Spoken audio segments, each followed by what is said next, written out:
This episode is brought to you by Cantiani Insurance Agency, insurance professionals specializing in home, auto, flood, and investment properties. They are the most referred insurance agency in Massachusetts. If you want coverage you can trust, call 508-791-2088 or visit cantianiagency.com.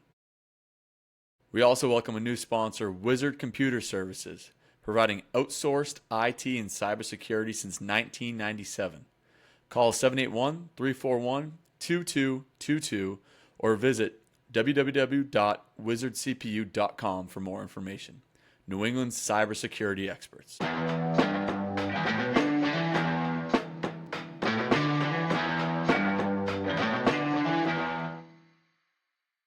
Special guest on today's podcast, Walker Wood, owner, operator of QB Rain. Walker, thanks for joining.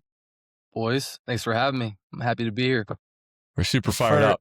Yeah, the first QB developer that we invited on the podcast. So heck yeah. Developer, trainer, showdown coach. Are we going to talk about the showdown right now? He's got the shirt on. 26, baby. That's elite. Did we get the flights booked or what? So I was actually looking at flights today, but it'll be booked this week for sure. We're figuring it out still. Trying to get a couple Kentucky guys up there. We'll see how many we can get, but it'll be fun. We got one signed up already, ready to rock. Already, G-Rock.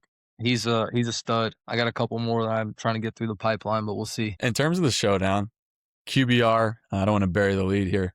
QB Rain, talk to us about what's going on with you and the quarterbacks you're developing down in Kentucky.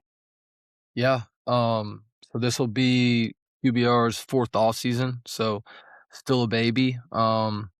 Day by day, I've learned a lot through this process of coaching. Like the kids have probably taught me a bunch more than I thought maybe they would.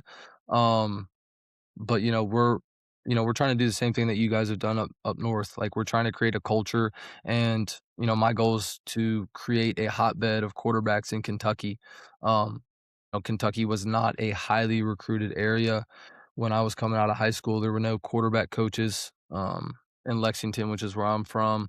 There wasn't anyone doing that stuff. And there, when I was coming out, I graduated in 2017 from high school. I knew that private quarterback coaches were just coming onto the scene. Like there was a bunch in California and Texas and Florida, but all those other places there weren't as much. And there definitely weren't any around Kentucky. So after I got done playing, I saw an opportunity here, and we've been rolling ever since, and it's been a lot of fun.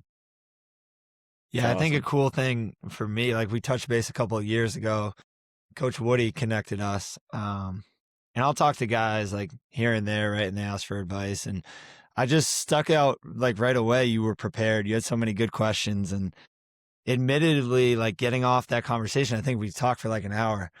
And I was like, man, I hope he follows through, but I don't know, right? Like, I don't know. Like, I don't know if he's going to actually like go through with this, because so many guys try to do it, and it's hard. Like, it's hard to be consistent. It's hard to build that foundation.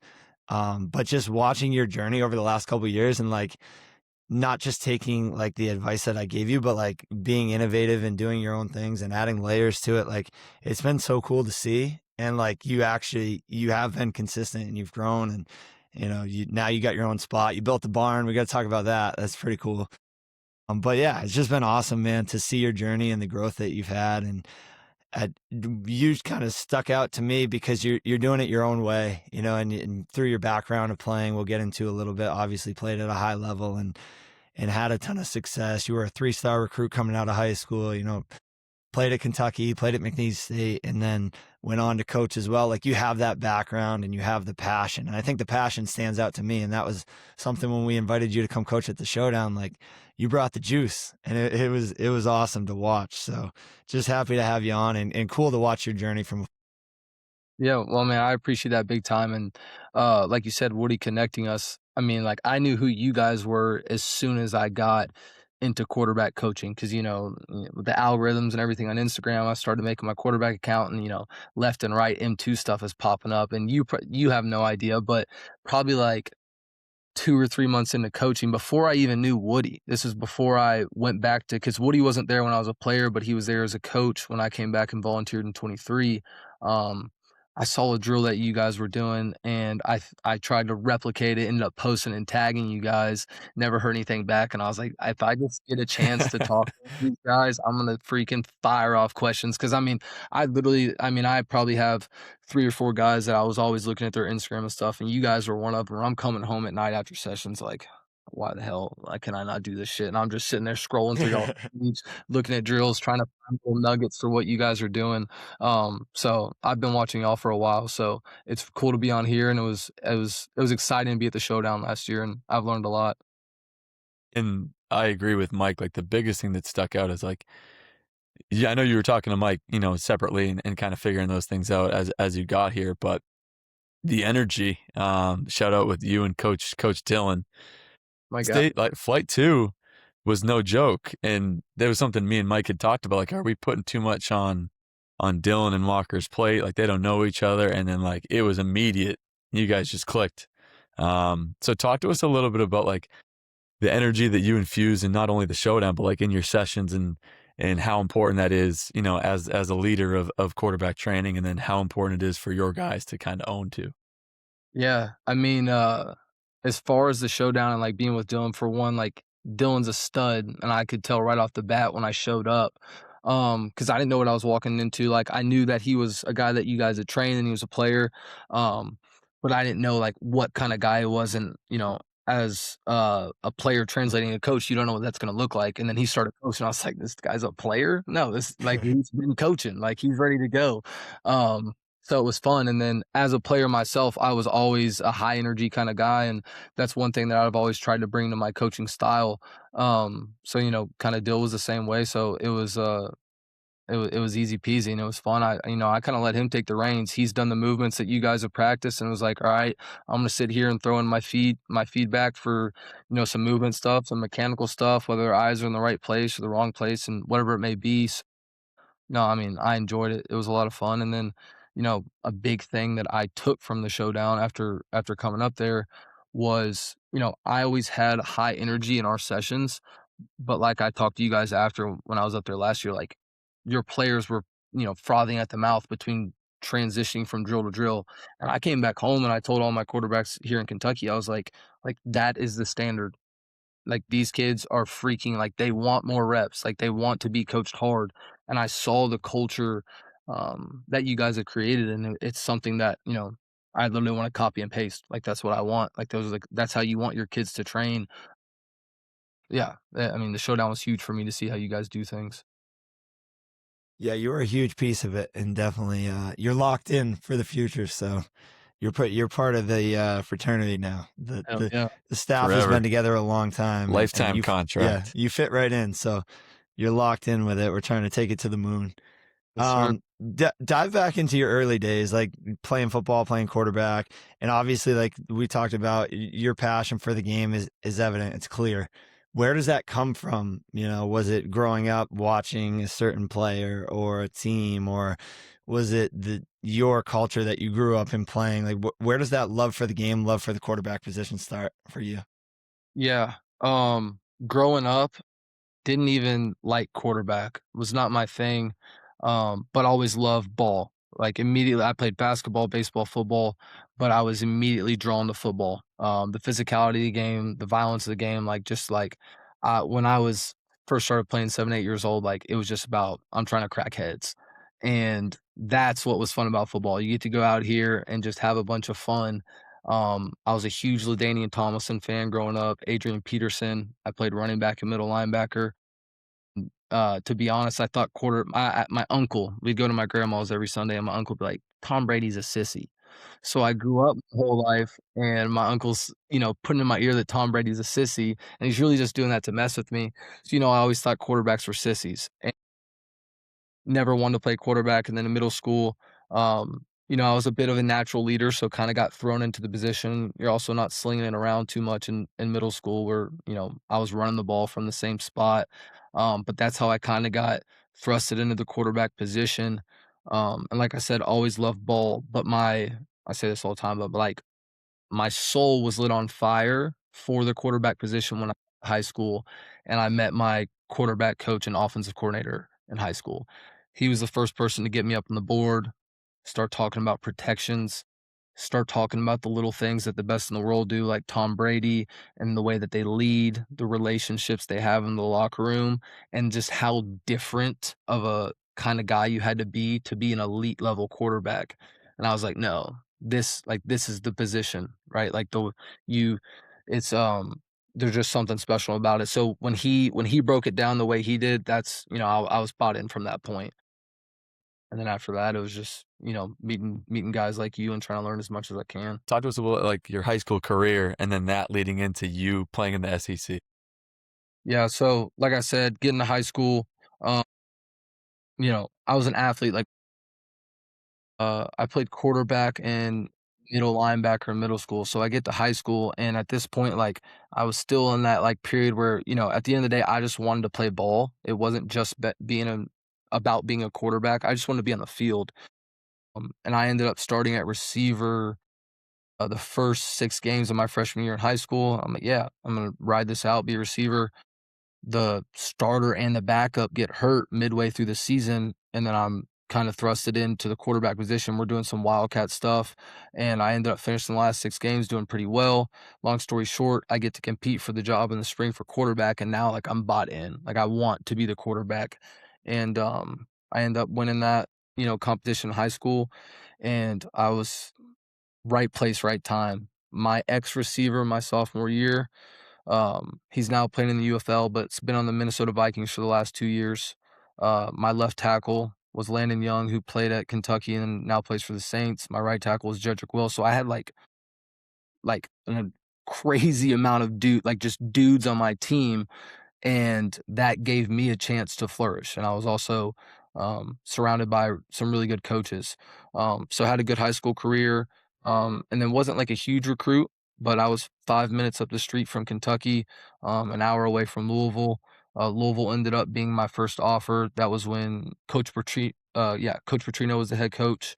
And that's kind of how it goes here in Kentucky. Like if Louisville calls, Kentucky calls. If Kentucky calls, Louisville calls. So those ended up being my first two, and then I had like Cincinnati and a couple other guys sprinkled in through my junior and senior year. Ended up in Kentucky. Really, really lucky that I ended up in Kentucky because I tore my labrum in my throwing shoulder my junior year of high school, and um, came back entirely too quickly. Probably shouldn't have played my senior year. After my junior year, got an MRI in like the January time. Results come back. They're like, no, we're just going to keep rehabbing. We're not going to have surgery. And then 4 months later, nothing's better. I end up having surgery in April. So now my timeline is from now April to September, or really April to August to get ready. Coach Stoops at the time is the head coach of Kentucky. I'm committed, and we're having a conversation at this point. I'm one of two guys in his 2017 quarterback class, and he's like, "Are you going to play your senior year?" And he, looking back at it, he's probably like, I hope this kid doesn't. But I was like, yeah, I'm not missing my senior year. And I ended up playing with the torn labrum my whole senior year. My mechanics were janky. I looked like a joke out there, but we got it done. Ended up going to the state championship my senior year, and then tearing a ligament in my knee in the state championship. So now I'm an early graduate in 2017 going to Kentucky with a torn labrum and a torn ligament in my knee, right? And that's why I say I'm lucky I went to Kentucky, because there's no being a hometown kid, they took care of me. If I was committed anywhere else, you're a quarterback coming in, you don't have a shoulder or a knee. We'll see. Buddy. Yeah. So, I got on campus, I didn't practice the first 2 years. And this kind of segues into why QBR started, because as a, you know, mid-level high school recruit, but a guy that was really good in his hometown and had a lot of success at the high school football level, being a young kid, my life was football. My identity was in football, and that was stripped away from me very quickly when I got to college. And, I struggled a lot. I remember crying myself to sleep in my dorm sometimes, like, am I ever going to be able to play football again? And that's where stuff got real for me.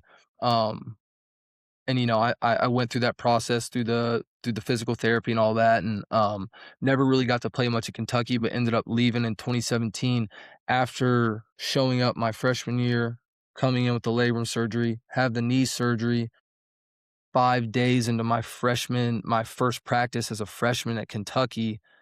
Something's not right with my arm. I'm out there throwing with the other guys, and I'm like, it's not popping on my hands like I know it can't. Go get an MRI, my labrum's torn again. Oh, So I go Jeez. shoulder, knee, shoulder, 3 surgeries between my senior year of high school and my freshman year of college, right? And 18, 19, 20 years old is kind of the gap all that was happening. Again, really blessed and lucky to be surrounded by the coaches that I was at Kentucky and also at Lafayette. I still stayed in touch with my high school coaches, specifically my head coach. I don't know if I would have made it through college without them. But they helped me get through that process of the rehab process and just trying to figure out my damn life because I'm not the guy anymore. Right. I'm the third string quarterback at an SEC school where when I was 16, 17, 18, I planned to go to the school, win the Heisman, win the SEC championship, just like every other young kid does. Things don't always go as planned. And then I transferred to McNeese, kind of make my way back to plan, kind of full circle moment. Started 6 games in high school at receiver. I start my whole junior year at receiver at McNeese. New coaching staff comes in my senior year at McNeese. They want me to play receiver because they saw me on the film last year. I said, hey, give me a chance to compete. They said, okay. They bring in 2 transfers, one from Virginia Tech and a guy from Georgia State. I do pretty well in the spring, not good enough to like blow them out of the water and say, hey, this is our guy. We keep competing during camp. 2 weeks before the season starts, they put me back at slot receiver. I'm going back and forth all year. The other guys didn't play their best, and they give me a chance midway through the season, kind of how they'd already written me off. Probably one of the best football games of my life. Going to my second start at college at McNeese, tear another ligament in my knee. I'm done. So it had been pretty much 5 years since I had started a football game at quarterback from my senior year of high school to my senior year at McNeese. And that process is everything that I credit to what QBR is now, because it made me who I am as a man, and how I approach life, and how my perspective on life. And it's always a reminder to me, like, football is a game. Don't let football use you like you use it. It's a vehicle to move your life. And at the end of the day, like, it's gonna end for everyone at one point. So you have to understand that. And that doesn't mean you don't work your butt off and do everything you can to be as good as you possibly can be at it. But you understand it's a finite thing. It's not gonna be there forever. But to kind of tie that all together, going through that process, through the injuries, and my identity being in football and that being taken away from me, and then me feeling like I had football again, and then it being taken away immediately again. It was like a full circle moment. And that's just how I try to approach my training now with my guys, is like, make sure you understand, like, you are bigger than football. We do this because we love the game, but at the end of the day, it's a game.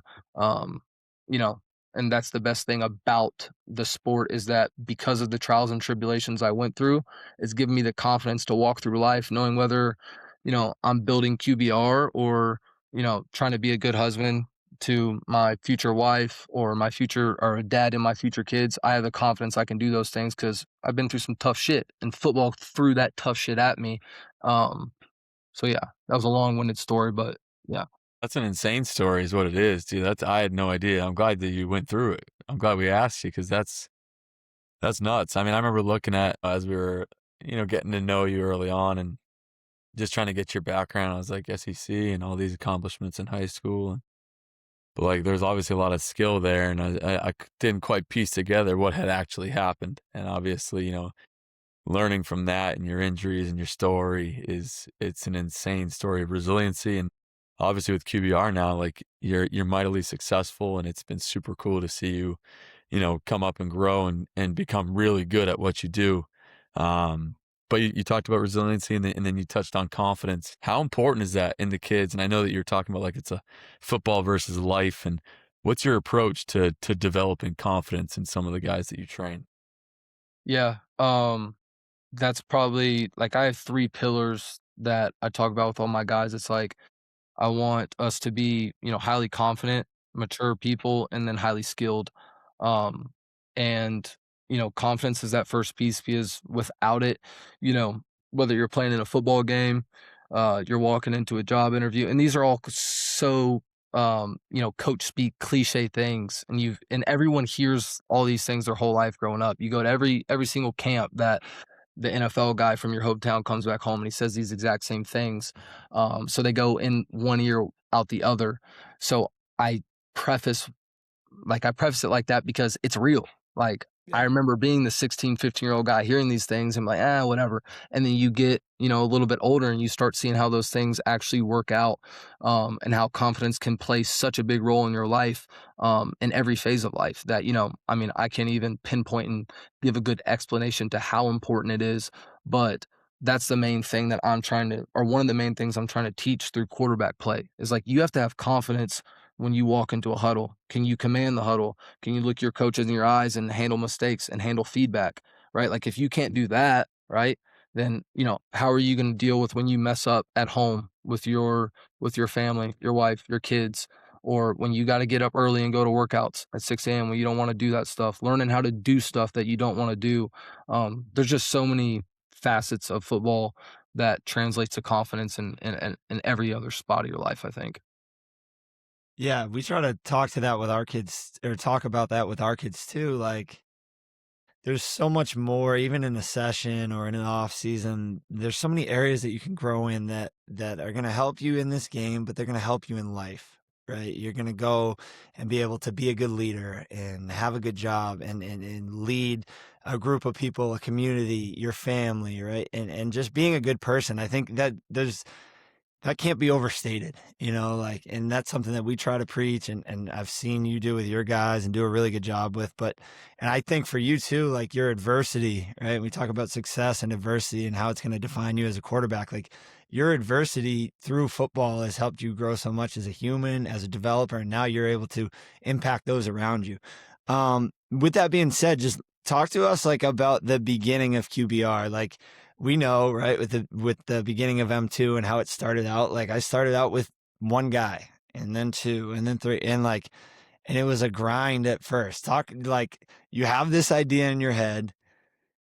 What do you do to launch it? Talk to us about the early days, the grind, the struggles. Just paint a picture for us of those early days of QBR. Yeah, absolutely. Early days QBR, I just got done playing at McNeese State. Like I said, that was like 7th game of the season. I ended up tearing my knee up. Got misdiagnosed again. So down in Louisiana, they're like, it's like a grade 1, you're good, just rehab it. So obviously I, finished out the season in Louisiana, helping in the quarterback room, going to practices, just rehabbing, all that stuff. I get home around November. At this point, it's like, if I would have stayed healthy and continued to play and finished how I would have liked to finish, I would have probably just started training and try to get an opportunity to go play in Europe, overseas. I guess with the XFL now, I guess I was starting at that point. I would have tried to do that stuff. But that wasn't the case. I come home. I've got a bum knee again. And it's the first time in my life that I really didn't have football. So the first thing I told myself was like, all right, I'm getting away from football. I want to go do something else. Maybe travel, like just do something that, I haven't been doing my whole life. So at that point I was doing some rehab on my knee and doing side jobs for my dad, painting houses, in the summer doing freaking yard work, whatever I could to, keep a little pocket change. I was living at home, and I got healthy enough. My knee got healthy enough where I could move around a little bit better. And I was just bored one weekend, and there was no vision or idea for QBR. I was bored, and I said, "All right, I'm gonna post something on Facebook. Say, hey, I'm coaching quarterbacks this week at this high school. Whoever shows up, shows up." I go out there. I think we had three guys show up that day. I did like 3 privates in a row, and I was giddy. I was excited as hell. I was like, let's get after it. I'm about to make the next 3 Tom Brady's. And I got out there, and I didn't know what the hell I was doing. And it was like, holy shit. Because I get out there and I start doing the last drill that I did. And I'm like, this kid's I look at it, the videos after, I'm like, this kid's a sophomore in high school. He's never played quarterback before. Like, we're not we're not in the same world. Why are you doing this drill with him? And, you know, I didn't know how much I didn't know until I knew. And I fell in love with it since that day. And, we kept it rolling. I guess that was February of 2023. We started on a little patch of grass behind a field goal post at a high school called Henry Clay, which is up the street from me because my alma mater, they were getting a new field at the time. So we only had 15 yards. We'd go out there on Sundays. Lacrosse games are going on. Like we're doing pocket movement stuff, and like lacrosse balls are like flying over the field goal post. I'm like, watch out. I'm like, hey, we're hitting, game stuff right now, kid. Uh, so we were making it work, and that's how it started. And I guess we rolled through June of 23, and then season rolls around. I look down. It's August. I'm like, oh, I don't have a job because I was living at home, so I didn't need to be making a bunch. So I was making enough where I could eat, and I was having fun with it. And then I got to August, didn't have the job anymore, so I was like, "What am I gonna do?" So I hit up Coach Stoops, who's still the head coach of Kentucky. I'm like, "Hey, can I come GA?" And he's like, "No, the season's in 2 weeks, bro." The In '23, that was when Cohen just got hired back. So I was like, "All right, can I come volunteer?" And he's like, "Yeah, sure, like, come on." So I show up, meet with Coach Cohen, come in. I'm like, they've already got all their spots filled. There's not really much for me to do. And I ended up being like the coffee boy and copy guy for the whole season of 2023 and got to be a fly on the wall and help a little bit, but learned a lot. And that's what I did all 2023. And it was also, too, a time where I was like, maybe I want to pursue the college coaching thing. Quickly figured out it wasn't something that I wanted to do. And then January of 2024 went straight back to QBR, and I was like, all right, I'm diving in with this stuff. Texted my buddy. I was like, hey, what do I call it? I'm not a creative guy. He was like, call it QBR. I was like, all right, let's roll with it. And that's how it was born. That's awesome. So what would you take away from that year at Kentucky, like that you think helps benefit you now as a, quarterback developer? The attention to detail of the whole coaching staff, and then like sitting in those meeting rooms with Coach Cohen and Woody, and at the time Zach Yinzer was the O line coach, and just Brian Picucci, who was a guy that was with LC a lot of the places that he went, and like sitting around these guys that had coached in the NFL, been around you know top talent in the league, and the level of detail, and not just them either. Honestly, I probably learned more from the GAs that I worked with that year because I was with them more and I had more access to them. We were in the same room and they were teaching me how to break down film and all these little things. And just being around those type of people that were like literally all ball all the time, and the level of detail and attention to detail that they had in every play. I remember sitting in the meeting room one week. We might have been playing Georgia, and they're obviously Cohen comes from the NFL background, and they're not calling a run play unless they can get a hat on a hat. I played. When I actually was on the field in college, it was in the air raid system. We're calling inside outside zone. Our signals are freaking 94. That's it. And, we got these mouthful of play calls that for one we're calling, and then it's also like I said, Georgia, we sat there and we talked about one run play for 2 hours. And I'm sitting like, what? In my head, I'm like, what the hell are we doing? Like, let's get out of here. It's midnight. Like I said, attention to detail, like it was going to be perfect, and they weren't going to put this play on the call sheet unless we knew we could, we had an answer for what they were giving us. So that's probably the biggest thing. Yeah. You talk about your time with Liam Cohen too. I guess I want to touch on that a little bit. Like, what makes him branching out? What makes him like such a good play caller now head coach? Like, what were some of the traits? Maybe not so much just like obviously X's and O's guy. Worked with McVay and under McVay, and then returned to Kentucky and then Tampa and now Jacksonville. Like, what's his coaching style? What makes him so good at what he does? He's seen some obvious like extreme success in short periods of time that's almost uncanny. What'd you learn from him, and what makes him so special? Um, you know, Obviously, like you said, the X's and O's is a big piece of it. Like that dude's like, football creative genius in my eyes. Like sometimes like I feel like we'd just be having conversations as a whole staff, and he would just be off to the side, like something would pop in his head, like he's putting it on the board. Or, I remember, I had never been around someone that had like the recall he did. We'd be sitting in meetings and he'd be like, "Hey, pull up that clip from the Rams in 2014, like third down in the third quarter in the seventh game of the season," like crazy stuff like that. And I'm like, what do you mean? Like, that's just stupid, stupid stuff like that. And obviously that's a big piece of why he's such a great coach, because he understands the game so well and how dialed he is in the X's and O's piece. But the other part of it, I think, is, um, the more I got to learn about him, like he was obviously a really good quarterback in college. And I think because of that, of being a guy that not only played the position, but had a lot of success at the position, he knew how it felt. So when he was talking to a quarterback, it wasn't coming from a place of like, I got coached this, I learned this from another coach. It was like, no, I did this. I've seen it. I felt it. And I think he just had feel with his players. He's also like a younger coach. So he could relate to his players really well. And I think he meshed with all his guys. And I was listening to, Brian Hoyer on here talking about Tom Brady, knowing that, hey, he could chew out Julian Edelman, but he might put his arm around the other guy and say, hey, I'm not going to give it to him the same as I might give it to Julian. And I think he did, like Coach Cohen did a really good job of that too, like knowing who he's talking to, understanding his locker room, and being able to relate to all the different type of personalities there. Yeah, that was something that stuck about Brian Hoyer's interview with us too, is that just being able to read the room almost on individual people and kind of garner that. Quick shout out to our sponsors over at Lowney Sports. I've known Tim personally, and he's been a longtime supporter of both youth and high school athletes. He's also an attorney of over 25 years and both an NFL and NIL agent. Many think NIL is expensive, unnecessary, or that it only matters once you have an offer, but there's a lot more to know before the scholarships and deals start coming.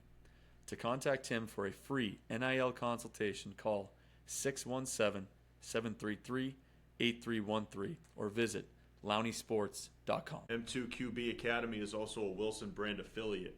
When you're buying Wilson merchandise, go to the website, click checkout, and plug in our promo code M2QB-456 and save some money with your purchase. Flipping it back to QBR a little bit, like we obviously watch you and what you're doing, and we've seen you coach in person, and you absolutely have whatever stamp of approval that we could give. But like for you as a quarterback coach who has his own company, what makes you a little different? Like one of the things that sticks out when I'm watching your stuff is like it's extremely creative. And I know you're always placing credit here, and here.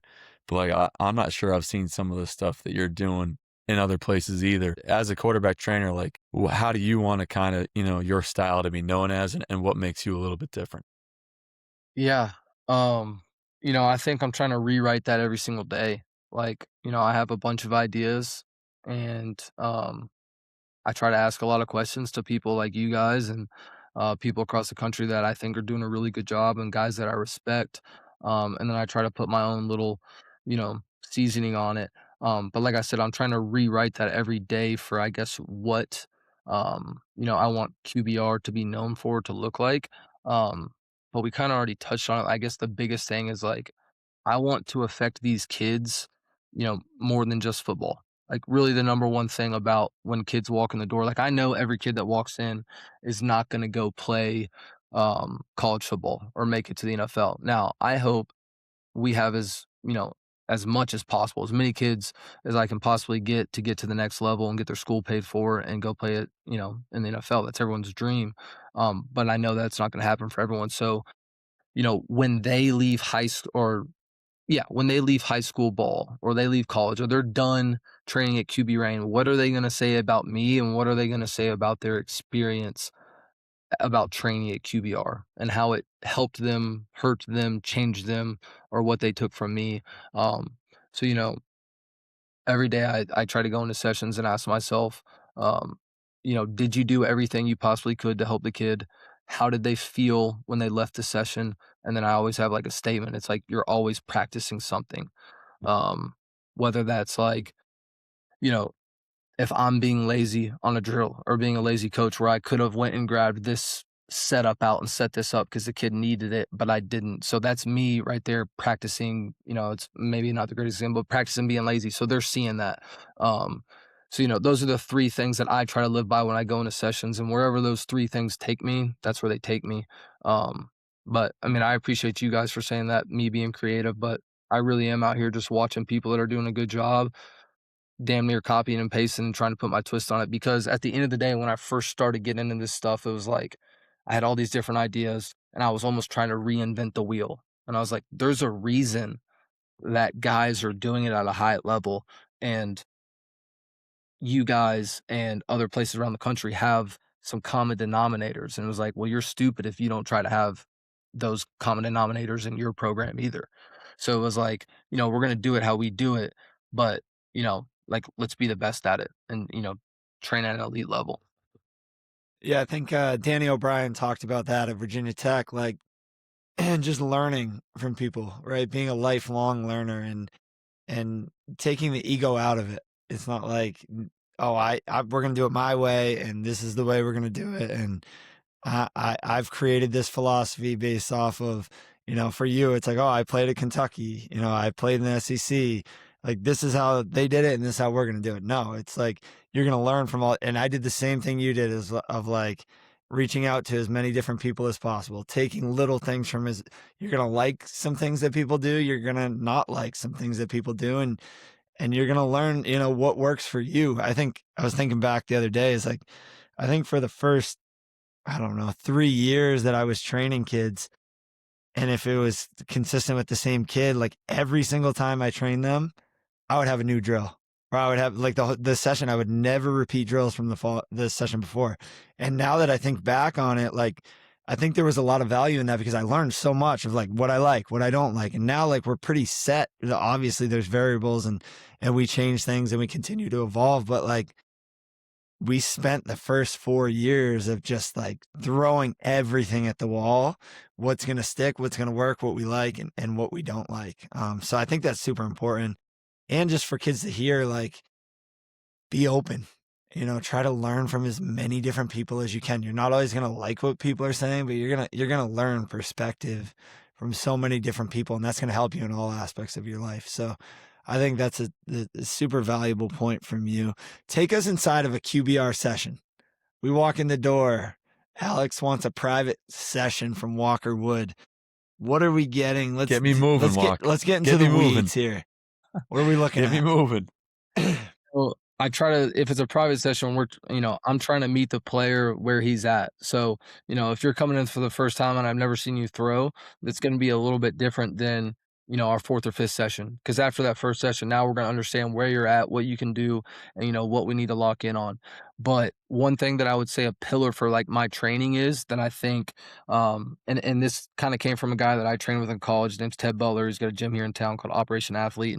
And he always used to tell his athletes, because he wasn't like, a specific coach, a quarterback coach or a football coach, volleyball. He just trained athletes. And he was like, you're an athlete first, quarterback second.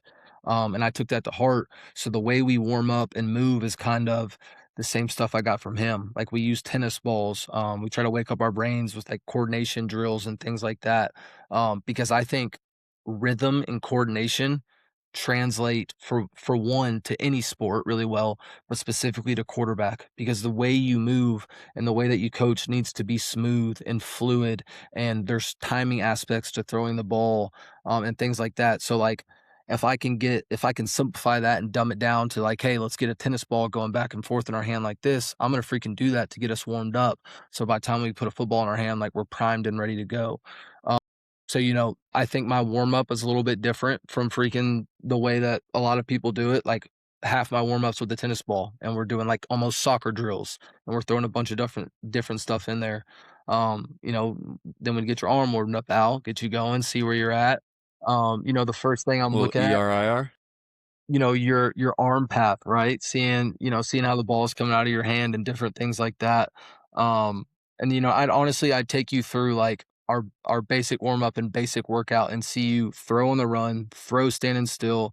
Do you have knowledge of all your drops? So like, my big pillars would be quick game, punch push, rhythm footwork, and then drop back footwork. For like rhythm for me is 1-2-3 ball, drop back is 1-2-3 hitch ball, right? So if they know that, then I run them through that and see how well they do it. If they don't know that, then we just stop and say, all right, we're working quick game footwork. So that'd be like a middle school kid, some high school kids, and then we're just working left right ball over and over again. Um, and I think it's funny, Mike, that you mentioned too your first 3 years that you never did the same drill twice, because I feel the exact same way. And then I realized how important it was to do the same drill twice so they could actually get good at it. But like you said, it was like figuring out, what stuck and which drills were good. Um, but yeah, I think the thing that you could expect from a QBR session is me giving you guidance, not me telling you what to do. Um, I tell the guys all the time, like, you know, I have no magic wand. I'm not going to change your game. I'm not going to make you a good quarterback. If you come in here once a week and hang out with me, you're going to get this much better. If you come in and hang out with me once a week and then you spend the other 4, 5, 6 days of the week by yourself working on the things that we did today, you're going to get this much better, right? So, like, this is your journey. You're driving the truck. I'm the GPS. If I say turn left, you still have to turn the wheel. And that's kind of the approach that I take to training because, when I first started, I was trying to find the uh, perfect way that a quarterback needs to throw. And it was like I was in this mindset of everyone needs to throw like this, look the exact same. And then I realized that, I love the quarterback position so much because of my quarterback coach in high school and how he taught it to me and how he let me play freely. And I had ownership of the position and I played it my way. And that's what I try to do for my guys. It's like, hey, this is your journey. You're going to play this position than I do, than he does. You got to find your own way to do it. And we got to live inside the principles that I think are going to, help you take the next steps. Is that one of the first traits that you evaluate in your kids? Is their ability to move and then how Yes. fluid they are? Yeah. It's the first thing I like. It's like I'm not like evaluating in a way that it's like make or break, but it gives me like I can kind of know like Assessing almost. yes, yeah, like, I ask you to skip up and down the field or go back and forth on the tennis ball. After those 2 drills, I have a good idea with how you're probably about to throw the football. So that gives me an idea, like, how this session's about to go, kind of just to how well of a mover you are. Um, and then depending on that outcome, say you're not a great mover, the warm up will probably be longer. And I'm going to try to teach you more drills and we're going to do a lot more movement and maybe a little less quarterback stuff. Now, obviously, the whole session is centered around quarterback stuff, but we may do a little bit more trying to get you some drills to remember you can do at home. Like, hey, let's work on this rhythm and coordination because if you can't do this, you're not going to be able to do the other stuff I'm going to ask you to do. So that's kind of like step one for me. Yeah, I love that. I think that's where we landed on too is like quality of movement, fluidity, being smooth, patterning. Really talked about there's a timing and a rhythm to throwing. It's so important. So anything you're doing to help like develop that and grow the kid as an athlete, it's going to benefit him as a thrower as well. So I think that's great stuff. What are some like mechanical pillars that you've landed on? Like I know you said like each individual kid, you're going to teach the mechanics a little bit different, but what are some of your non-negotiables or your pillars or things you really believe in from a mechanics standpoint? Like, let's dive into it a little bit. Yeah.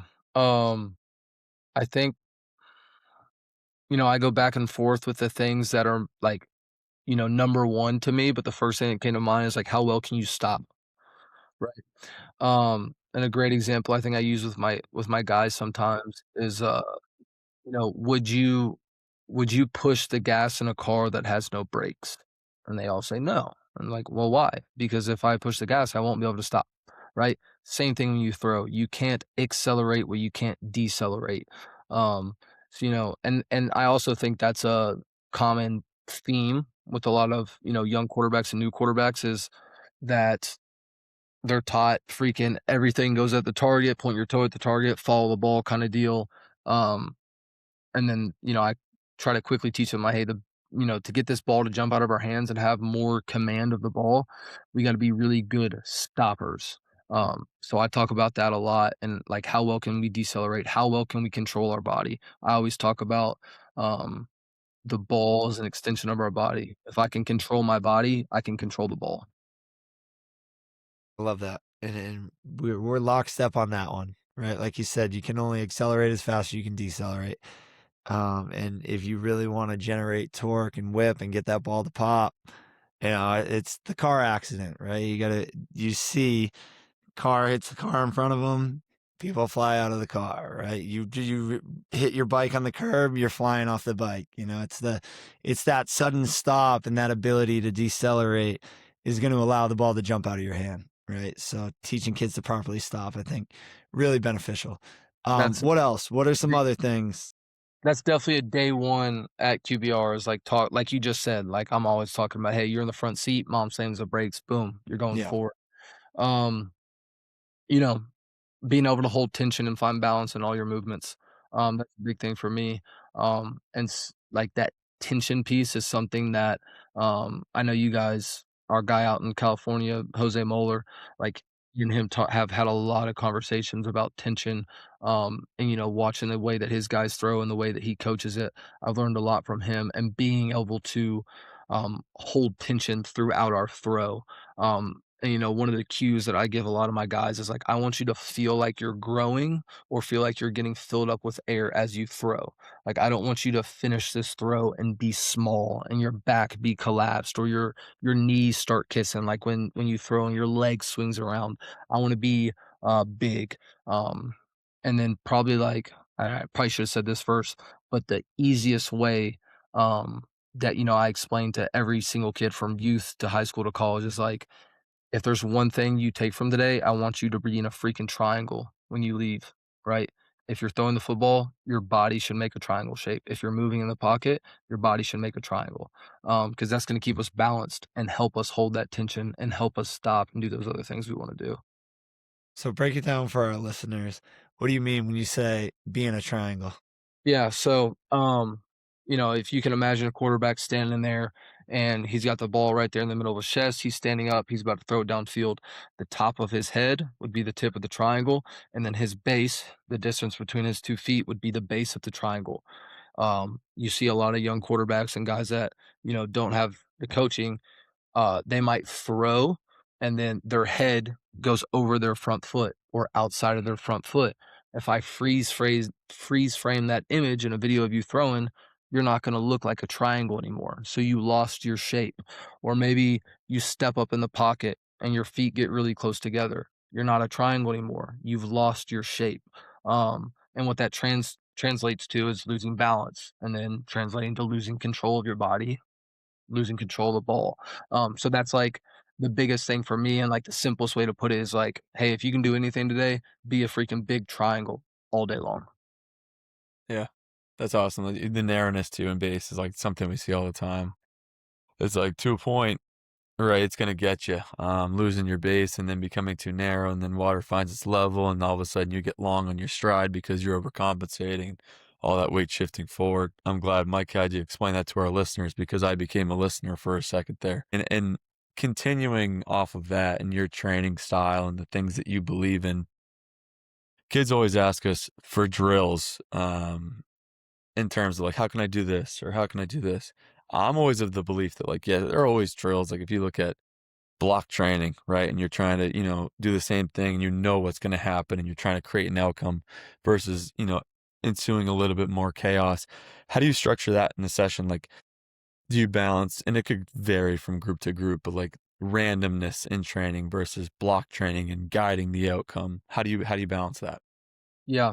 Um, like you said, it varies from group to group for sure. Like I have to understand the players that I have in the group and where they're at. And then if, it's a group that's a little bit mixed up where I've got some guys that might be a little bit farther along, then, I've got some juniors or seniors in there that have started 3 years of varsity that have had a lot more games under their belt than a rising freshman. Well, they'll be in the same group sometimes with us, right? Because, they're both high school kids.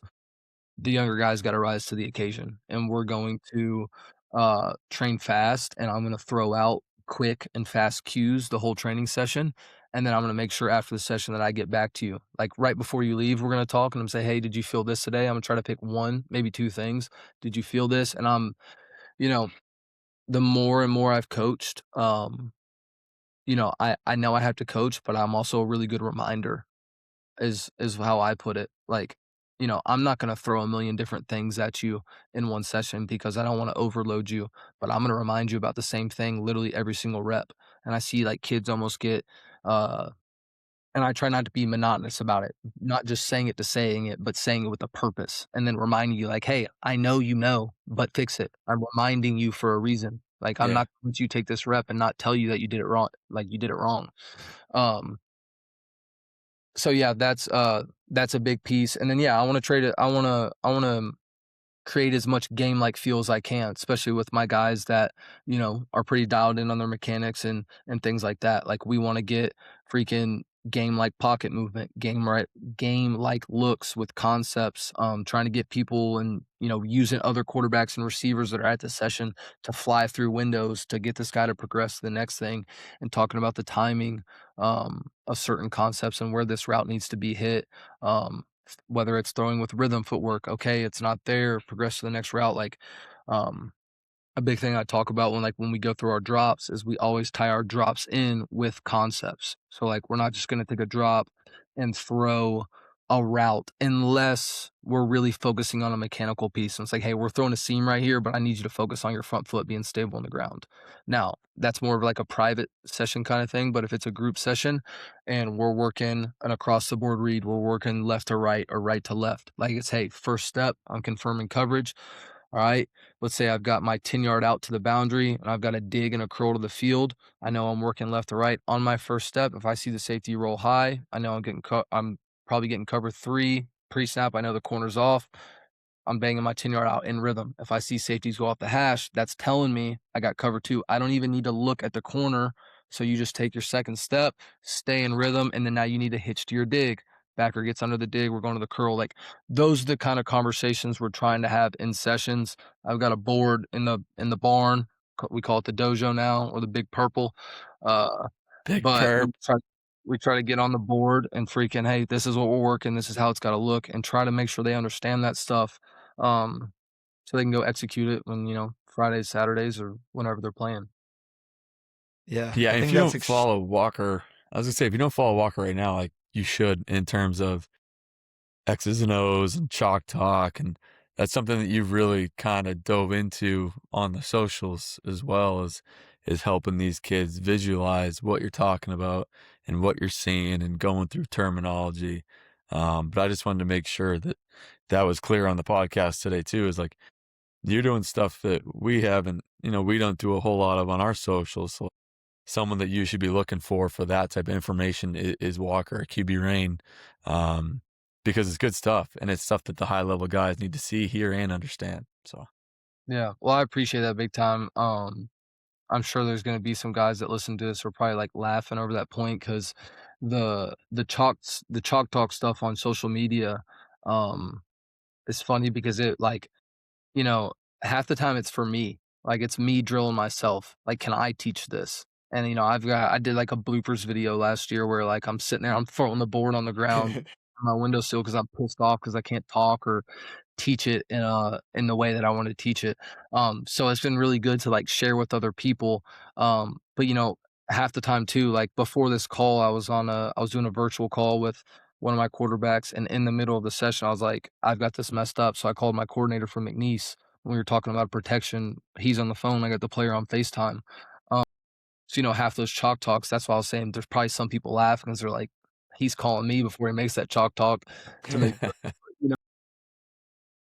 But so half the time it really is for me, like for my development and learning. I'm like, I'm not going to be scared, I guess, to share it and show it. Maybe I mess this protection up and someone comments on it and says, hey, you're a dummy. And it's like, all right, whatever, we'll fix it on the next one. But those have been a lot of fun for me and huge for my development as a coach as well.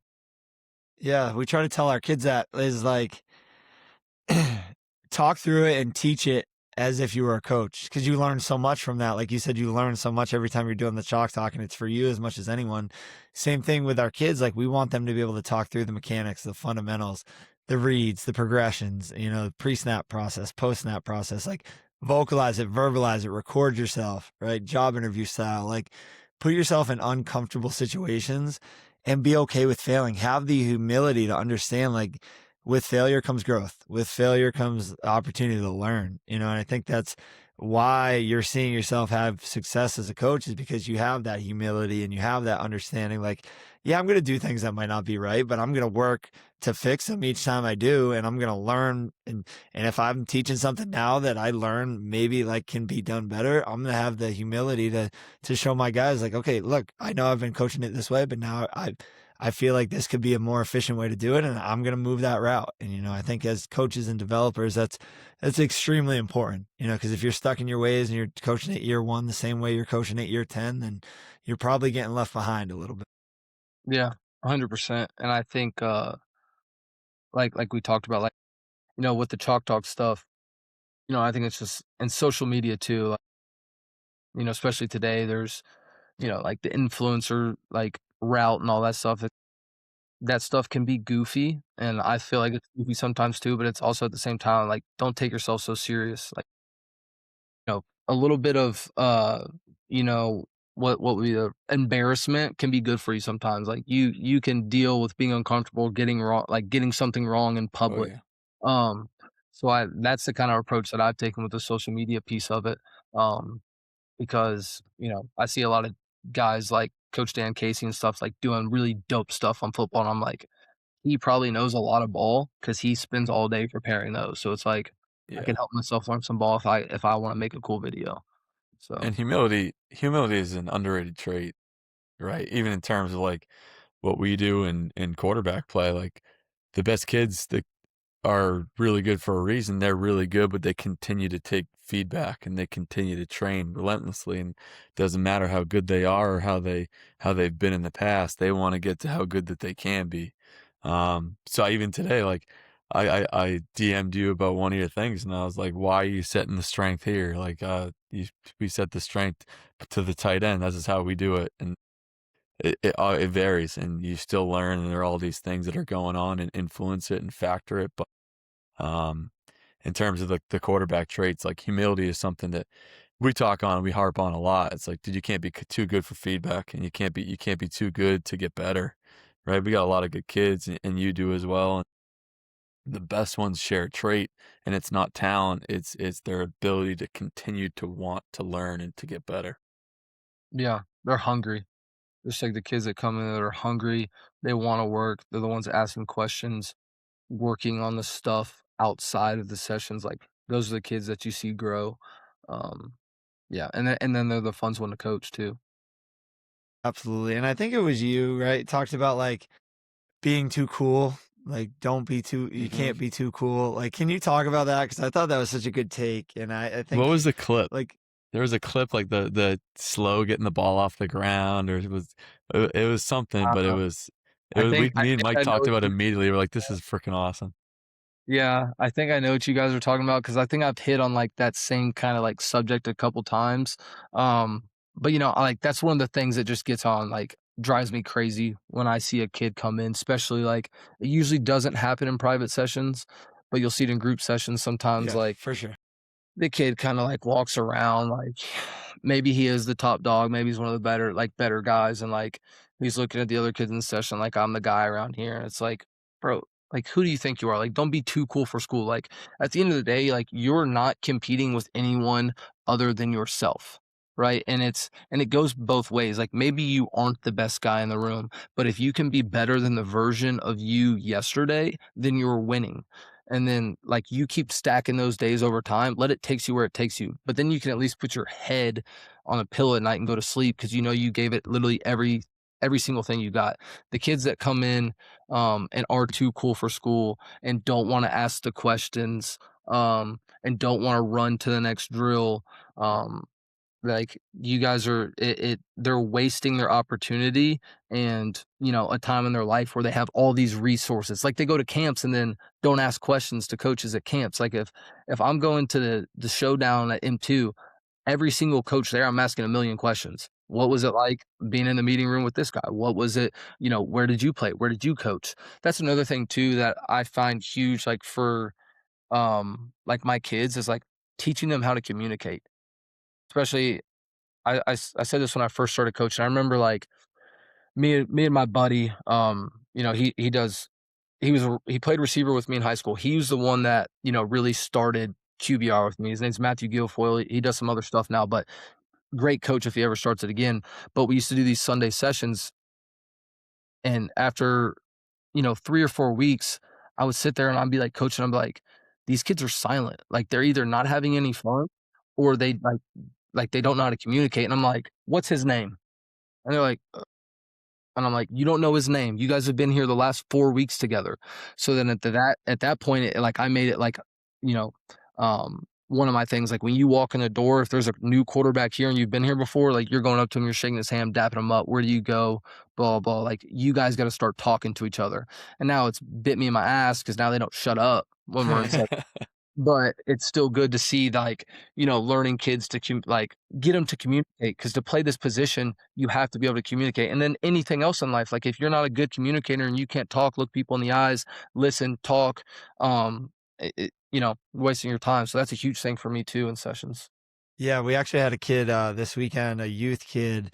I thought it was so cool because we talk about that all the time, but he was in a session. He's been in a different session. He started coming to a new session with different kids that he hadn't been with.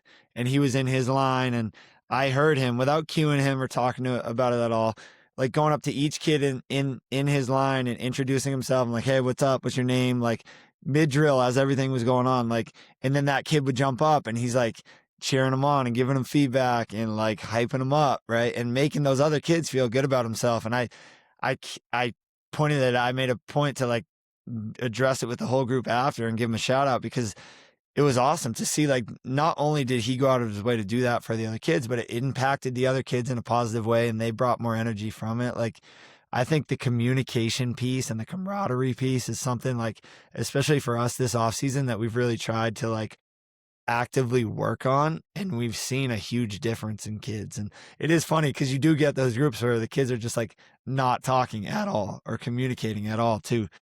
And I think to push them outside of their comfort zone and get them communicating and talking, like, it gets them more confident, and it gets anything you do that you practice at, and the more you do it, the more comfortable you're going to be doing it.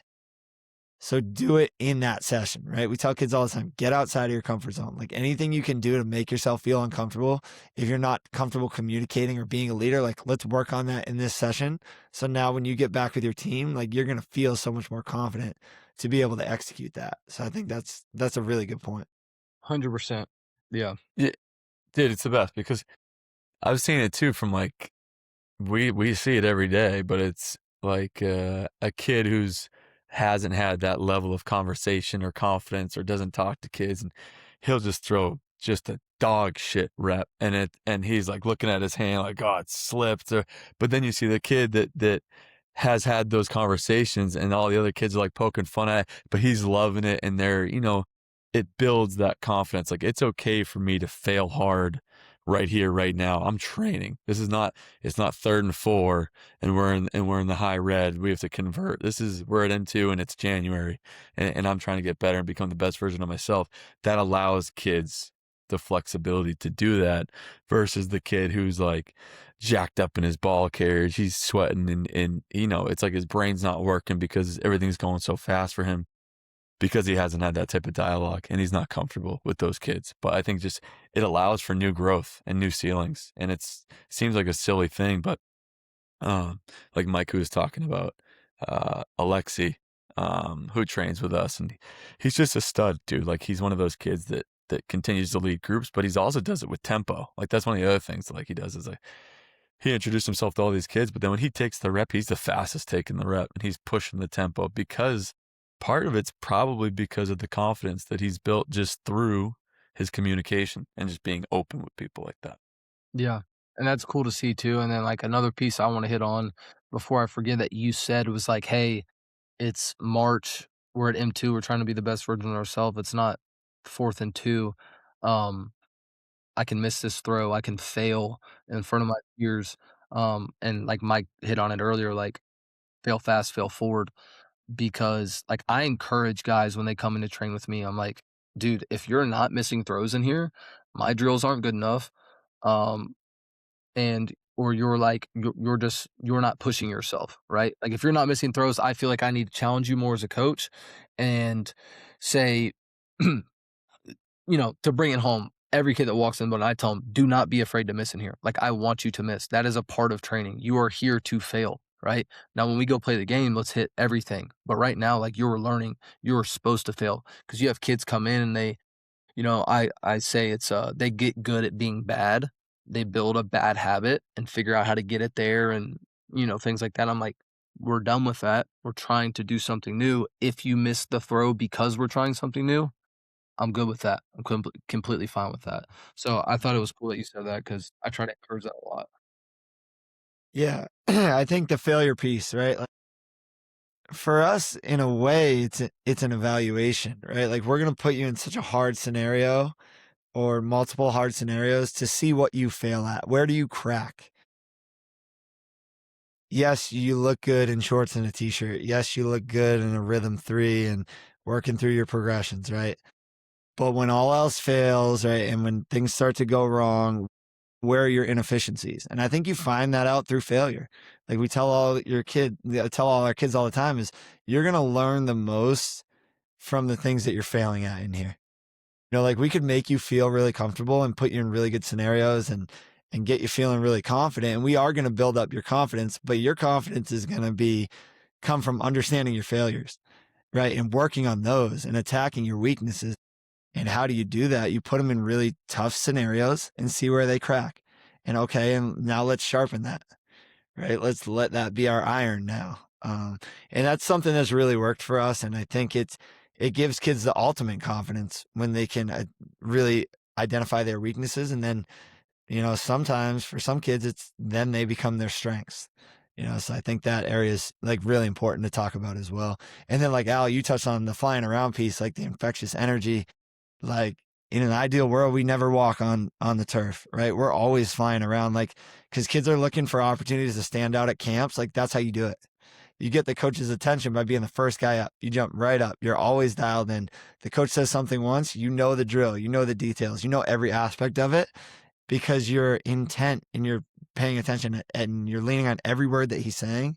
And then when it's the opportunity to get up and compete, you're the first guy up. You're flying around. You're giving good energy. Like those are the things that we care about almost more than the execution of the throw. Like we'll get there with the throw. That's going to come. And if we don't, that's on us. Like that's our job, right? The things we worry about is when the kids aren't doing the other things right.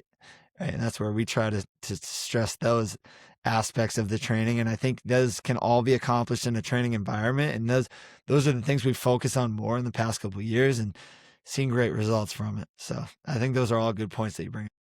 That makes a lot of sense. And that's something that, I need to continue to push the envelope on. The word that you used though was like intent, like moving with intent. I think that's huge. Yeah, absolutely. One of my favorite quotes of the off season was Taylor Lamb from UVA when it's just kind of like their motto in terms of how they practice leading into a game day, but it's like surrendering the outcome. Like we're going to do everything to get to a point and the outcome is the outcome and it is what it is. And that's fine because we've put the pieces in place. And I've probably used that one liner like 40 times since we talked to him just to our kids because the amount of missed throws and then bad body language, I'm like, dude, just forget it. It's fine. Like we just need to move on. And you get so fixated on the outcome at times that we lose sight of what's going to lead us to that outcome and how we're going to, if it was a good outcome, how we're going to repeat it, right? And how we're going to continue to get better. And I just, it's something I've fallen back on all off season is like surrender the outcome, do everything that we can to get ourselves in a good spot. And then whatever happens, happens. But especially here at M2 or QBR, we got a lot of reps left, dude. We're in no rush. So we're just going to continue to work hard to put the pieces in place to get the outcome we want, but we got a long time. So I think just in terms of preparation and training, like that's something that I've tried to buy into since hearing it. It's something I think we did subconsciously, but then putting an emphasis on it kind of creates a whole different aspect to it. Yeah. Yeah, I love that. I have a sign up in the dojo that says process over results. Or I guess it says process, there's a line and it says results under it. But that was something that Coach Cohen he talked about it all the time. It's like, and the easiest example in the world is quarterback drops back, he fumbles the football, the running back picks it up and takes it 60 to the crib. Result was great, but is that really what we want to do every play? No, the process was crap, right? And that's how you want to get, or that's at least how I want to try to get the point across to the guys is like, hey, what is our process on this play? I know you're making this throw, but are you trying to do the thing that I'm asking you to do mechanically, or are your eyes in the right place? Whatever it may be. But surrendering the outcome, I like that a lot. That's in the piggy bank. Yeah, credit Coach Lamb.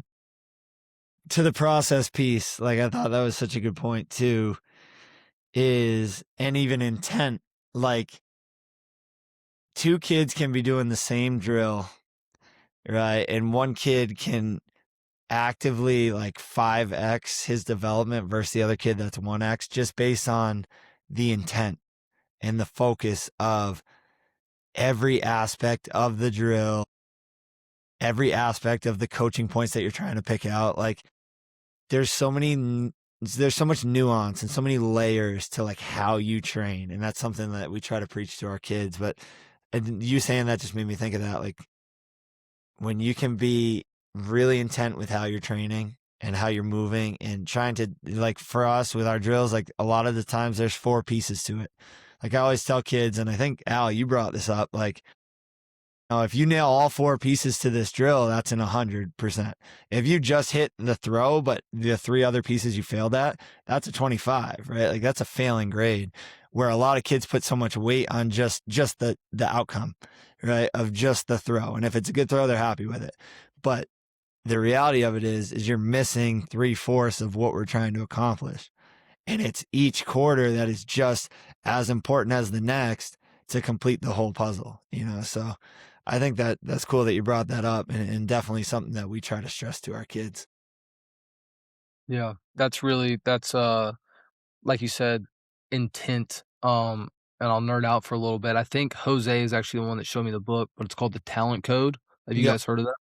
No, Yeah. but when we had him on our QB quarantine podcast back in 2020, OG pod. he brought up the talent code, and I looked into it. I gotta read it, but I think I did the Spark Notes on it, so I got some of the key points from it. Yeah, you got some good juice from it. It's a really good book.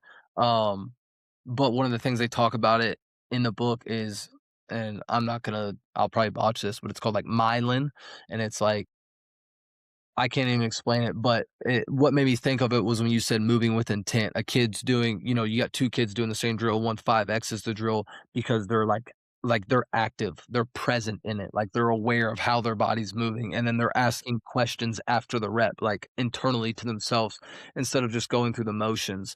And that's how you build, I guess what the sciencey term for it would be myelin, or it's second nature to you now.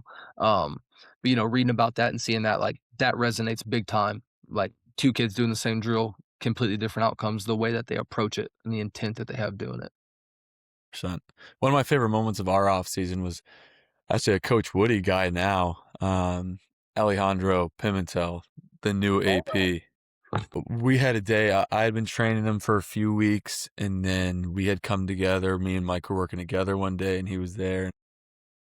I was talking to him afterwards, and I was like he had a great day, and it was not abnormal for him to have a great day, but it was a really good day for him. And I was talking about, I was like, what was your intent? And he's like, well, we talked about it last week. And he's like, I was not going to hear the same cue twice from you today. Like, I just wasn't going to do it. So if I was getting forward, I wasn't going to hear that on the next one. So I was going to be way more compact, get my foot in the ground. If I was getting open, I was staying closed, right? And I was going to uncover something different to then fix, right? And ultimately what happened is, during that session, there was a few reps where dude ran out of problems, right? And all of a sudden the reps started to look really good, and he found his rhythm that way. So I just wanted to touch on that and give him a shout out, because you talk about training with intent. Like, that was one of the moments of the off season. Like, he got so much more out of that training session than the other, 5 or 6 kids, just because he came in with an objective and it was accomplished, and he got a hell of a lot better. So that was, and as a younger guy too, like, I think he's what is he, a 29? 29, I think. I want to say 29. Class of 29. But it was cool to see that type of humility and maturity in his training to allow him to really get the most out of it.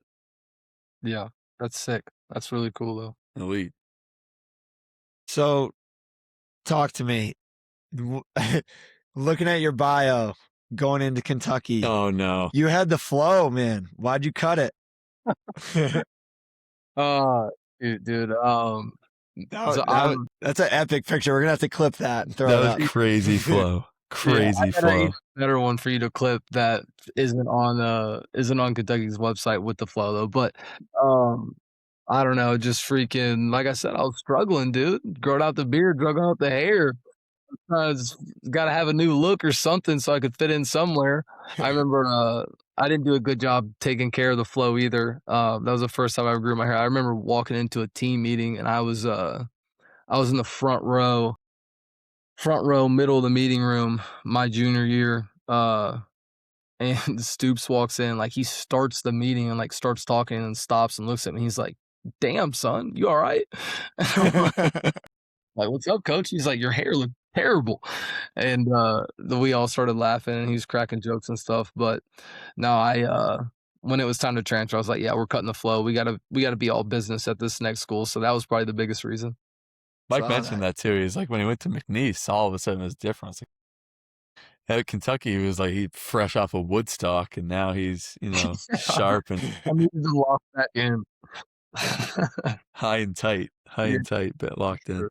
And then Brad White, who's now the D coordinator at Florida, he used to every day he would give me, he'd give me shit when I walk in the building. He's like, "You just need to either not come in or wear a hat, one of the two." Or if I did have my hair cut, he'd be like, "Oh, you combed your hair today. Good job, dude." Yeah. Now let's hit him with the 2-minute drill. Can we please, dude? Yes. Hey, I'm gonna say this, Walk. I don't know. How many 2-minute drills have we done? 4? 4? Yeah. Yes. 3, 4? Yeah. I'm yet to be like overly impressed by someone's like pace of answer. So I'm throwing that out there. I want to see how sharp we truly are, because you see the cut ups, like the Peter Bork one, like it's my wife's favorite off-platform clip so far because she thought it was funny.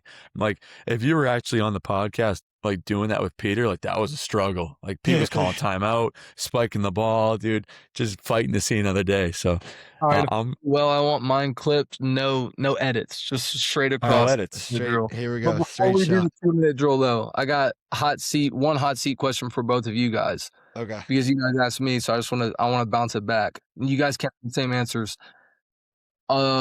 A popular mechanical thing that maybe a lot of people believe in or teach that you guys don't agree with or don't teach, and you're not like calling anyone out, just like something that maybe a lot of people hear all the time. You're like, we don't really worry about. That's a great question. Yeah, I'll go. I mean, it might not be like the best answer to your question. I don't think like there's so much nuance to each individual. Like, I think that some guys maybe kind of have their method of doing something. And again, there's no one who I'm talking to in specific, but like each kid is going to be different. Physical limitations, like in my opinion, there's no one way of doing it. So like what Chris Vargas is best is not going to look like Peter Bork's best, is not going to look like Lucas Proc's best. I'm just yelling out M2 guys right now, but like it's not going to look like Guy Turner's best, right? So like just figuring out each kid, like I think that some guys like have a way of doing things and they're so set in their way, versus like you look at Jose, just extremely creative, flowing, fluidity, like trying to create a really good outcome, but in a way that doesn't like keep a kid in a box. So I think that some guys do that, and I don't love to see it. Just because I don't think that that's going to be the most efficient or effective way for everybody to do it. I think there's a lot more individuality to it. Yeah. I think that's the biggest thing is like no two throwers are the same, right? No two body types are the same. Physical limitations, like Al said, different levels of mobility, right? Different levels of ability to passively lay back that ball, right? Some guys are more rotational, some guys are a little bit more linear. I think we have like, there are non-negotiables, or there are pillars that we build foundations of with each guy, right? And in our whole philosophy of what we teach, but each can look a little bit different. We give a little bit, right? It's not like we're not rigid in the sense that it has to be this way. Like, we don't want all our guys to look exactly the same throwing the ball. Right now, are there key aspects of each throw that should look the same? Absolutely. Right. But I think how you get there is going to look a little bit different for each kid based on, there's so many elements to it, but based on his flexibility, his mobility, like I said, his ability to rotate, like his spinal engine, like there's so many aspects to it. I think one thing is, like, some guys will really like harp on is like the back foot, right? Like, some guys are really teaching, like, you're going to anchor and just pivot on that back foot. Some guys are toe drag through release. Some guys will even teach, like, we want to really fire that back hip through. So we'll pick that foot up off the ground. As long as our hips aren't spiking, like, it's going to allow us to, like, and as long as we're stopping our hips at square, it's going to allow us to get our hips into it more. And that's something where, like, for some guys, it's more of the, like, I think there's two ends to the quarterback spectrum, right? Of like the fast and rigid, of like the sudden start to sudden stop, like acceleration to that rapid deceleration. But not that it can go overboard, but it's like, it looks almost like you're like stuck in your throw a little bit at times, or even like a little bit rigid. And then on the other side of the spectrum, right, is like you're fully rotating through and you're almost over rotating at times, right? Like, it's fluid and it's smooth, but it's almost like you're working past the target. So I don't know. We try to hit in the middle with everything, but with the back foot, like, that's not something we coach. Like, we're going to coach and make sure you're not over rotating and that those hips are stopping first, right? And everything's rotating around that, but we're not going to tell you that your back foot needs to be in the ground, right? We're not going to tell you that we want to just pivot and rotate it over. We're not going to tell you toe drag through release. Now, for some kids we will, because, like, if that's what works best for them and that's a cue that helps them stay level and stay back, like, that's what we're going to lean into. But some coaches, I think, will like focus so much on that, where for us, it's like a lot about, sequencing, obviously, like getting the hips to fire first, be the first to stop, fast and fluid up top, nice and relaxed, like being able to generate that whip into that sudden stop. What happens with the back foot, as long as it's not coming past the front foot, like, that's something that we're not really teaching. And like Will Hewlett talked about this, but like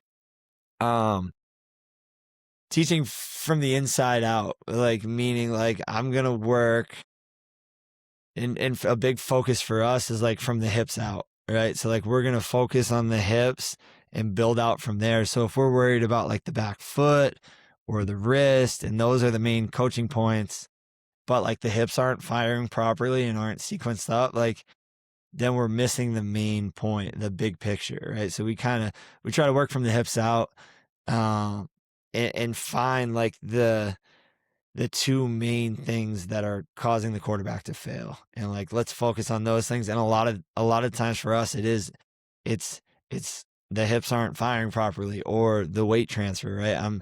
I'm prematurely getting into that front side, so I'm not maximizing that ground force into rotation. Just things like that. I know I threw a bunch at you there, but that's a little bit into our philosophy. Yeah, I love that. I think a good example too is like Aiden, like going back to like some of the guys that we train. Like, I've seen Aiden make some phenomenal throws where like he's like twirling around, but like his body control through release is really good. So like his back foot's elevated, almost like he's about to come kick through, but he still can stop himself square. Like, he's just got the body control piece of it is really good. And then just one other quick one is like, I remember early on when I was coaching, and it was a learning point for me and a little bit of a learning curve, was like the midline stuff, like Dante Reno, for like, some guys have really tight hips and some guys can like really rotate. Like, so I was always like looking at Mike, like, Dante looks like he's on his midline. This is like, I don't know, a few years ago. He's like, yeah, but watch his hips. And like, his hips are still just firing through because he had that ability and that fluidity in what he was doing. Yeah. So it was good, like, like, I need to look at the outcome rotation in the too lead hips, versus that. Yeah. Yeah. Clearing the front hip and allowing that to happen versus like actually stepping off the midline and creating too much of like an energy lean one way or the other. But he was fine where he was at because he was still getting through, and it just looked different to me. Yeah. And then that was me accepting like not all throwers are going to look But the that's same. going to vary from kid to kid, and some guys are more of a lifter, right? And again, it's so much of it is timing, like you talked about, where some guys are more of a lifter, some guys are a little bit longer to allow their hips to get through. But I think the biggest thing for us that we've landed on is like coach the individual. And the more that like we educate ourselves and learn and we're still on that journey, but like the more knowledge that we can have and the different perspectives we can have, the better we can coach the individual. Because no two guys are the same. And if we can take that approach and try to learn as much as we can and understand that it doesn't have to just, and I think when I started out, it was the same thing. Like, oh, this is like, I know I studied for the first 2 years and I felt like I had a really good understanding of what the most efficient way to throw was.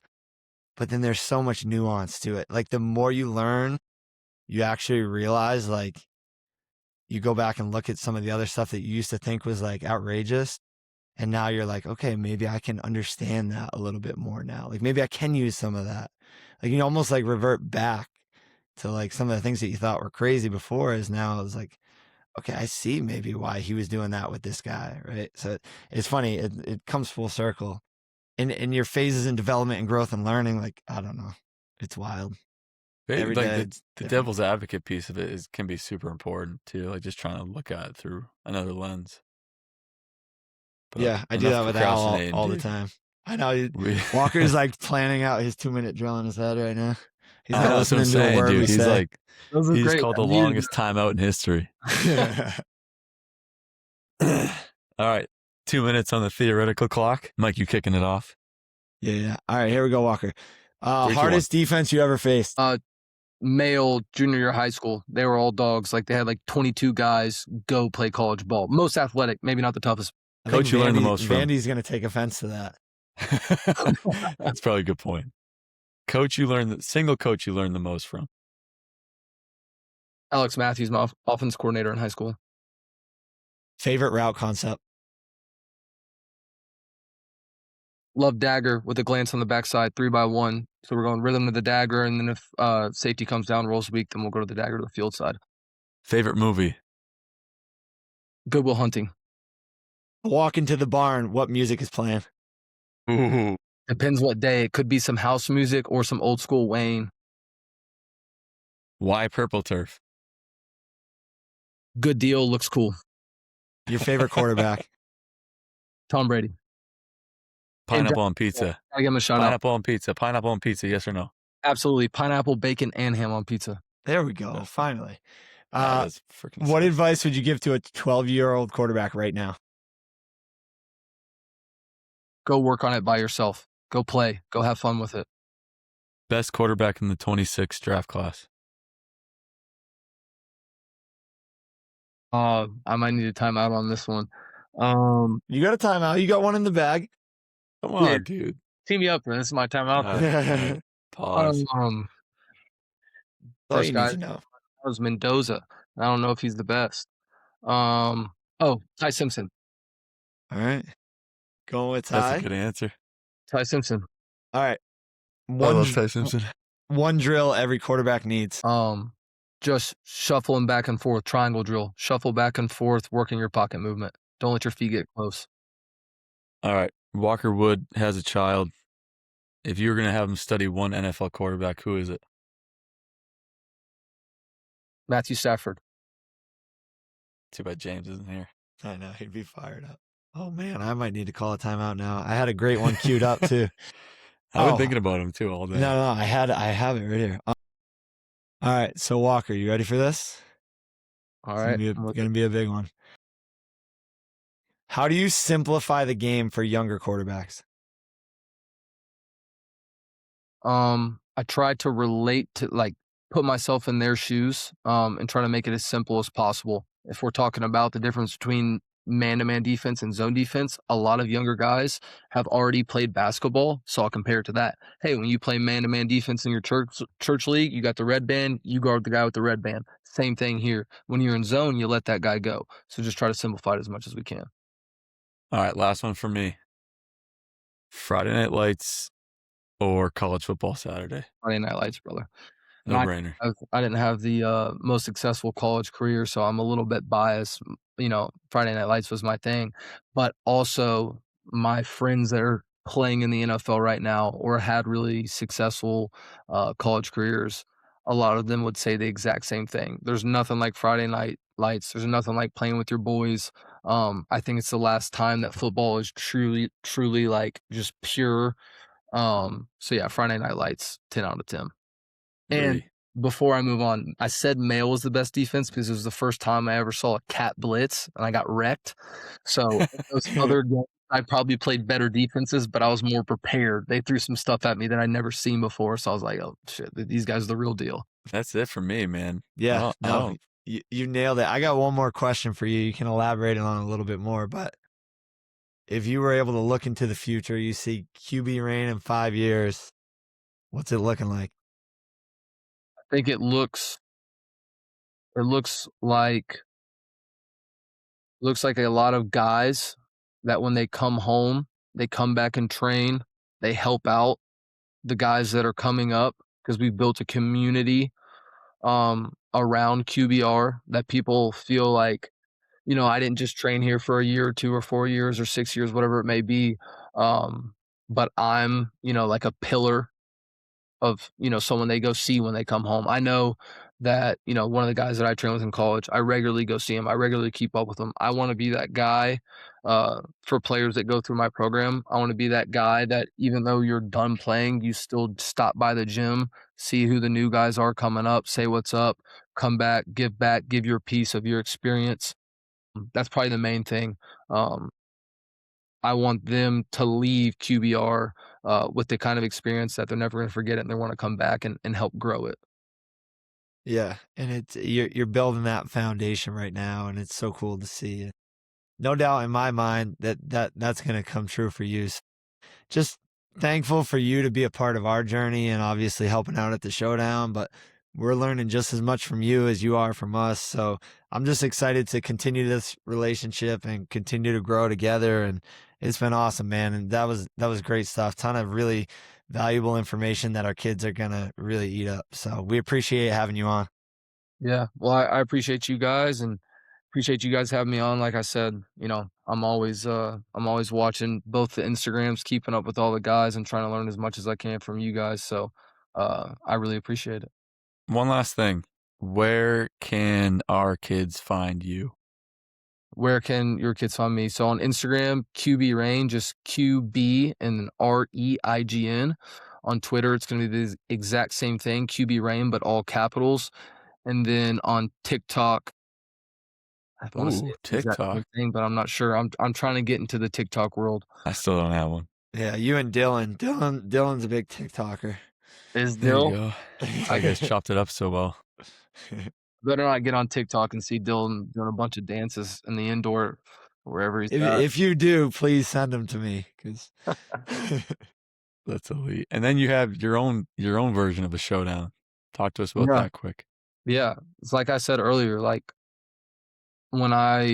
before I met Woody, before I saw you guys, like I saw what you guys were doing. I was like, that needs to be done here. Like, I want to be able to do something like that for this community, for the kids around here. Because when I was coming up, I say all the time, like, if you're a good athlete in Lexington or Kentucky, you're going to Nashville, Atlanta, Miami. Those were the places that, we all traveled to go to the good camps and the big camps and things like that. And you guys did it right there at home where you guys are from. And I was like, I want to create the same thing here. So I freaking try to pull as much from I could from you guys and be like, I want to make this freaking awesome. And we're still trying to build it. And, I've made a lot of mistakes along the way and we're figuring it out.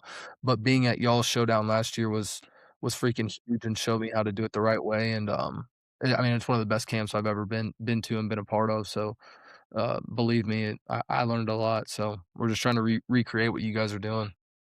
Might have to take the trip. Come on now. Here's the thing, though. The M2 guys don't leave Massachusetts. I know you guys.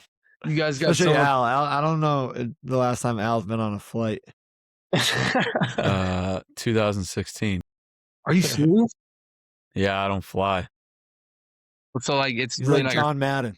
It's I don't love flying, period. Like, I just don't like getting on a plane. Like, I could be 30, I don't know how many feet a plane goes in the air, but that's a high, that's a steep fall walk. And I don't know too many men on earth that can survive that. So, it's the safest way of travel in the world, that's right? a lie. Nope. It It's is? a lie. You ready? That's what people tell you. Like, oh, more people die in a car accident every year. You know how many more people get in a car and drive every year? I don't know, 1,000,000 times the amount of people. I don't know. There's a lot of flights going in and out. We'd have to do the math on it. Chat GPT will help. I would consider it. I'm not ruling it out. I would consider it. Yeah, it's good stuff. But you're the man, dude. We appreciate you coming on. Like Mike said, invaluable stuff. Kids are going to eat it up, and they should all be following you, and we look forward to having you in June. Yes, sir. I appreciate you guys.